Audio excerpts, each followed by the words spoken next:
नमस्कार, मैं हूं अनिल और आप देख रहे हैं हिमाचल दस्तक वेब टीवी की प्रस्तुति दस्तक दिन भर। आइए नजर डालते हैं आज के मुख्य समाचारों पर।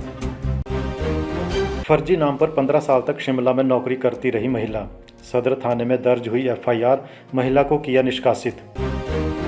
प्रदेश भर में लगातार बारिश से जगह जगह भूस्खलन, कई सड़कें अवरुद्ध, 18 तक खराब रहेगा मौसम। कोरोना के बीच हुई नीट की परीक्षा, शिमला और हमीरपुर बनाए गए थे 2 सेंटर। घरों में लगेगा 6,500 का स्मार्ट बिजली मीटर, शिमला और धर्मशाला में 1.5 लाख मीटर लगाने की योजना। पैरालंपिक में सिल्वर मेडल विजेता निषाद को मंत्री वीरेंद्र कंवर ने किया सम्मानित, कहा सीएम से बात कर दिलाएंगे नौकरी। नेता प्रतिपक्ष की सरकार को चुनौती, कहा अगर रिपीट की है तैयारी तो क्यों नहीं करवा रहे उपचुनाव। मुकेश अग्निहोत्री बोले सीएम जयराम ठाकुर बचाएं अपनी कुर्सी। बिलासपुर के जुखाला में जनमंच के दौरान अवैध खनन की शिकायत को लेकर कहा सुनी। ऊर्जा मंत्री सुखराम चौधरी ने लिया संज्ञान, अधिकारियों को संबंधित क्षेत्र की निशानदेही लेने के दिए आदेश। जनमंच में बोले जल शक्ति मंत्री महेंद्र सिंह, ठेकेदारों पर कसेगी लगाम, कहा करसोग में ठेकेदारों की बुकिंग प्रथा को तोड़े विभाग, सरकार को भी भेजें काम लटकाने वाले ठेकेदारों की सूची। अब समाचार विस्तार से।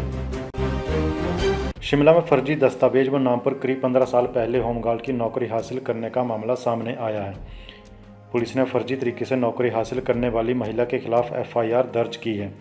पुलिस से मिली जानकारी के अनुसार आरोपी महिला फर्जी नाम से कई सालों तक गृह रक्षा तृतीय वाहिनी शिमला में होमगार्ड की नौकरी करती रही। वहीं सच सामने आते ही अब गृह रक्षा तृतीय वाहिनी शिमला ने आरोपी महिला को निष्कासित कर दिया है। इस कारनामे के बाद महिला के खिलाफ शिमला के सदर पुलिस स्टेशन में एफआईआर दर्ज करवाई गई है। ऐसे में जल्द ही आरोपी महिला की गिरफ्तारी भी हो सकती है। हिमाचल प्रदेश में दक्षिणी पश्चिमी मानसून की सक्रियता के कारण कई क्षेत्रों में हल्की से मध्यम तो कुछ स्थानों पर भारी बारिश का सिलसिला जारी है। राज्य के मैदानी एवं मध्यवर्ती इलाकों में शनिवार की रात से रविवार दिन भर बादल बरसते रहे। वहीं उच्च पर्वत श्रृंखलाओं पर हल्की बर्फबारी से तापमान में गिरावट दर्ज की गई है। राज्य में लगातार हो रही बारिश से नदी नाले पूरी तरह से उफान पर हैं तथा जगह जगह भूस्खलन की घटनाएं सामने आई हैं, जिससे कई सड़कें अवरुद्ध हो गई हैं। मौसम विभाग ने मैदानी एवं मध्यवर्ती क्षेत्रों में 18 सितंबर तक मौसम के खराब रहने की संभावना जताई है। इस दौरान बारिश का सिलसिला जारी रह सकता है। हालांकि मौसम विभाग ने प्रदेश में कहीं भी भारी बारिश की चेतावनी नहीं दी है। राज्य के उच्च पर्वतीय इलाकों में 14, 15, 17 और 18 सितंबर को मौसम के साफ रहने का अनुमान है। देश और विदेश के परीक्षा केंद्रों पर स्नातक स्तरीय चिकित्सा पाठ्यक्रमों में प्रवेश के लिए लाखों छात्रों ने रविवार को नीट की परीक्षा दी। परीक्षा के लिए छात्रों में खासा उत्साह दिखा। हिमाचल में इसके लिए 2 सेंटर शिमला और हमीरपुर बनाए गए थे। कोविड नियमों का पालन करते हुए ये परीक्षा करवाई गई। परीक्षा हॉल में थर्मल स्कैनिंग और सैनिटाइजर की पूरी व्यवस्था की गई थी। इसके साथ परीक्षा हॉल में सोशल डिस्टेंसिंग के लिए भी पूरे इंतजाम किए गए थे। सभी छात्रों की परीक्षा स्थल में प्रवेश से पहले एक शरीर को छुए बिना मेटल डिटेक्टर के जरिए तलाशी ली गई। प्रदेश की स्मार्ट सिटी शिमला और धर्मशाला में उपभोक्ताओं को नया स्मार्ट बिजली मीटर दिया जाएगा। यह मीटर मोबाइल जैसी सिम से चलेगा, जिसका पूरा डाटा बिजली बोर्ड के डाटा सेंटर में रहेगा। उपभोक्ता अपने हिसाब से अपनी बिजली का खर्च तय कर सकेंगे, जिससे बड़ी राहत उन्हें मिलेगी। इन दोनों शहरों में 1.5 लाख स्मार्ट बिजली मीटर लगाने की योजना है, जिसका काम राज्य बिजली बोर्ड लिमिटेड ने केंद्रीय ऊर्जा मंत्रालय की agency public finance corporation limited को सौंपा है। बता दें कि एक स्मार्ट बिजली मीटर 6,500 रुपये का पड़ेगा, परंतु इसका खर्चा उपभोक्ता पर नहीं होगा। उपभोक्ता को पहले की तरह मासिक बिजली मीटर रेंट देना होगा। ये स्मार्ट बिजली मीटर क्लाउड के साथ जुड़ेंगे, जिससे पूरा डाटा बोर्ड के सेंटर में आता रहेगा।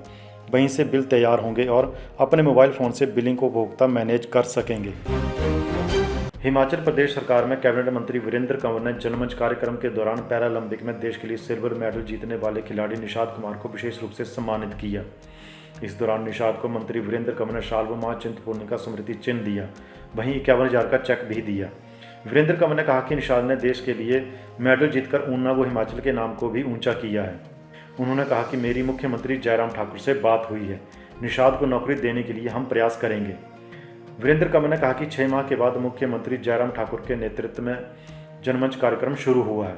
इस कार्यक्रम से लोग प्रसन्न हैं, क्योंकि उन्हें मौके पर सस्ता न्याय मिलता है और घर द्वार पर शिकायतों का निपटारा हो रहा है। उन्होंने कहा कि विपक्ष की आदत है कि वह हर काम में कमी देखता है और नेता प्रतिपक्ष कोविड-19 की बात कर रहे हैं, जबकि कोविड के मामले कम हुए हैं और पूरी तरह से जनमंच के कार्यक्रमों में कोविड-19 का पालन करते हुए आयोजन किया जा रहा है। वर्ष 2022 के विधानसभा चुनावों को लेकर प्रदेश के दोनों प्रमुख दलों ने अभी से तैयारी शुरू कर दी है। इसी कड़ी के तहत नेता प्रतिपक्ष मुकेश अग्निहोत्री ने भी अपने गृह विधानसभा हलके में कांग्रेसी कार्यकर्ताओं को एक्टिव करना शुरू कर दिया है। नेता प्रतिपक्ष मुकेश अग्निहोत्री ने हरोली ब्लॉक कांग्रेस की बैठक करते हुए कार्यकर्ताओं को चुनाव की तैयारी में जुट जाने का आह्वान किया। वहीं नेता प्रतिपक्ष ने भाजपा सरकार और सीएम जयराम ठाकुर पर जमकर जुबानी हमले बोले।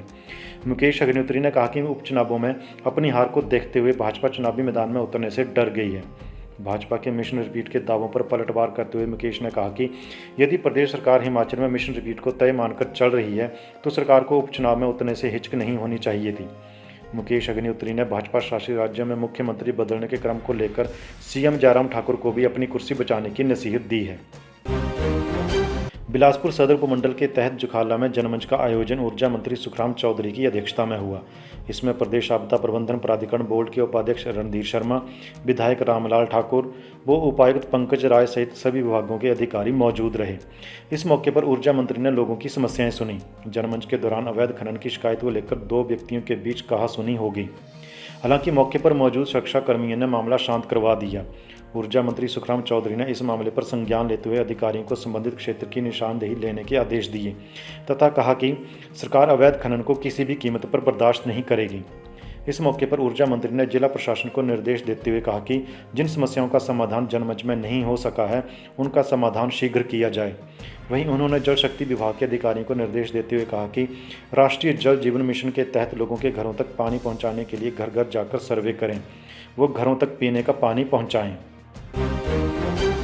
करसोग में ठेकेदारों की सुस्त कार्य प्रणाली पर सरकार नाराज नजर आई। यहां रविवार को राजकीय आदर्श वरिष्ठ माध्यमिक विद्यालय में आयोजित जनमंच कार्यक्रम की अध्यक्षता करते हुए जल शक्ति मंत्री महेंद्र सिंह ठाकुर ने विभागों को सख्त हिदायत दी।